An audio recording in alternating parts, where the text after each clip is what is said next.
I'm Lauren, former trauma therapist turned content creator, and I wanted to talk a little bit today about negative sentiment override. It's usually talked about in couples when couples are trying to heal or reconnect, and one of them will say something nice to the other one, but they've been accustomed to being so defensive that they take it as an insult or mocking or something like that. You look really nice today. Why would you say that? I don't know, because you look nice today, and so on and so forth. An inclination towards the negative. And I don't believe this just happens in our relationships with others. I think it happens in our own minds with our own thoughts. And I do believe in the law of attraction. You do not have to believe in that. You can flip away if you already are like, oh my God, she's crazy. That's totally fine. Maybe we are. I'm a Pisces. I've always been a dreamer. I've always been a little delusional. And I really think it is the only way I got successful on TikTok when I started to monetize, because I truly believed that I was going to be TikTok famous. And then I got up to 22,000 followers and I quit TikTok and I started a YouTube channel that I am not monetized on currently. I started it because I believe in long form content. I believe in education. The reason I brought up negative sentiment override is because I have been doing it to myself. I have been showing up in my life for years, on and off for the past 8 years, where I have just simply felt like making my life very small. I got into minimalism, frugality, slow living. I think all of those things are beautiful, wonderful things. The caveat is you can look at anything through different lenses, right? It is all about perspective. Though I have created a peaceful life for myself, I've recently talked about that maybe it's a little too peaceful, i.e. boring. I recently had surgery in California, and some people don't like that. That's okay. It's my life. You do what you want. I'll do what I want. But we can always learn from each other, right? I went to California. I was out of my routine. I was in a hotel room for 10 days where there's just not a lot to do other than rest, watch some TV, take a bath, and then get out. And there was nothing to take care of. None of it was mine, right? Everything's taken care of for you in a hotel. That's why they are appealing, right? And so I came home, and that made me realize minimalism is definitely a cool thing.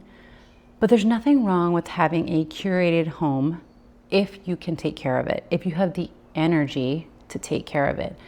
A lot of my energy comes from my mental energy and my mental health. And I realized that I have been in negative sentiment override for a while. Another way to put this is survival mode. And I did grow up in chaos. I've shared some of that here on my channel. I don't want to dig too deep into my childhood because we all go through hard things. And I grew up being very introverted, feeling like I was less than, wanted to be desperately popular. The thing about being desperate is that it generally has the opposite effect of what you want. It repels. I have had some repellent things happen since my divorce that started over 4 years ago, falling into a lot of uncertainty and not sureness about what I wanted to do with my life, who I was anymore. After becoming a mother, I had a lot come up for me from my own childhood, and then going back to work and realizing my heart was not in social work anymore, burning out as a therapist, becoming a stay-at-home mom, feeling nebulous and purposeless, and then trying different hobby endeavor side hustles since then. And with everything coming together, that feeling of not being enough, not having enough, and the negative sentiment override that I grew up around has been one of my biggest challenges. I do not have challenges in relationship. Granted, I'm divorced, but I believe in partnership. I love partnership. I have the belief and expectation that I will be in partnership. And since I was 16 or 17, if I wanted a partner, I had one. Friendship, different story, but I'm working on it and I'm doing better. And I have 3 or 4 very close friends that I do love and care about. And it's going well. I have been testing the waters of abundance there, and I've met some amazing people. And granted, moving many times, thousands of miles away has made things difficult, but I'm learning and growing there, and I feel confident there. I have learned about social media and financial stability, even from someone who is semi-retired early, has been, I've had a lot of negative thoughts about taking care of myself, and I'm 43 years old. This last year of paying all my bills, buying vacations for myself and my family, investing in my property, hiring property managers, dealing with taxes and getting through it, I want to feel happy and positive about my choices. And I decided a few days ago to rededicate to meditation early in the morning. Not Instagram, not Facebook, only YouTube if it's meditation. First thing, with my cup of coffee sips, meditation for 10 minutes, finish coffee. The last 3 days I have done that.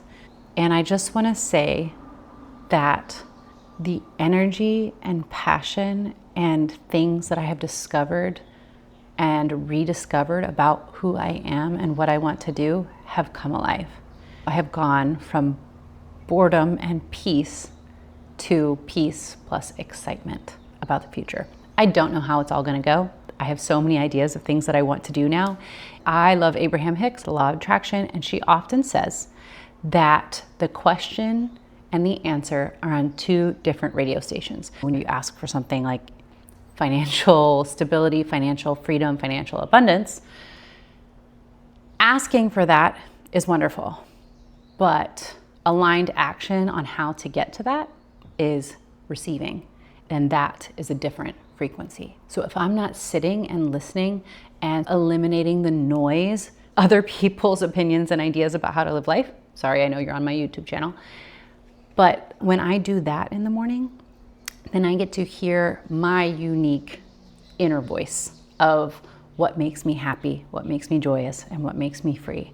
And ultimately, I think if this channel is about anything, it's not about financial literacy, it's not about minimalism, it's not about frugality or retiring early. It is about freedom. It is about the freedom to choose your life and not just do it once or twice, but as many times as is necessary to get to the most joyful version of that. And if you think that's delusional, that's okay. I am happy you're here. And if you think that's delusional and you think it's great, you're in the right place. I would love a like and subscribe. I make content to help other people because becoming a social worker was about helping. That avenue was not the end all be all, but it brought me here on this path. And I do love content creation. I'm going to do it. I do it all the time. I have not been paid once since starting YouTube. I still believe in it and I love it. I think that minimalism still has a place in my life, that there is no thing that I can buy that will be happiness forever. Do I think money can buy happiness? Potentially to an extent, because security and peace can lead to a lot of space, and time freedom is absolutely the most amazing gift I have ever given to myself. I'm not done creating just because I retired early. A lot of those early years were about regulating my nervous system coming out of the working world. I burned out hard as a trauma therapist. All of it's a gift, because when I know what I don't want, I more clearly know what I do want. Those bad experiences have led me to the place where I feel joyful and happy most days. But I know that if I sit on the couch and watch shows and don't create, then I get weird, a little cabin fever, a little witch in the woods. Anyway, my channel's about abundance and freedom and time freedom. I've been following a lot of nostalgia channels on Instagram because I'm from '83.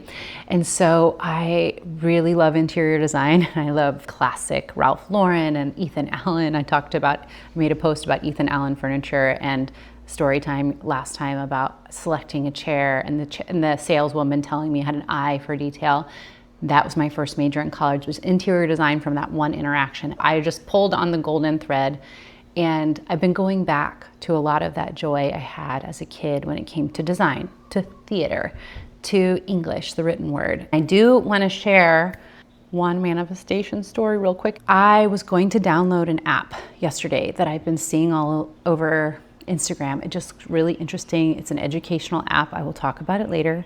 I went to the buy page and I was like, I may want to do this after we get back from our trip, but if I want it still then in a few weeks, I don't like to impulse purchase, right? I like to wait 24 to 48 hours before I buy things that are over $50. I checked my email this morning and I got a follow-up from the same app offering me a lifetime subscription to talk about it on the channel if I want to. So we're working all that out.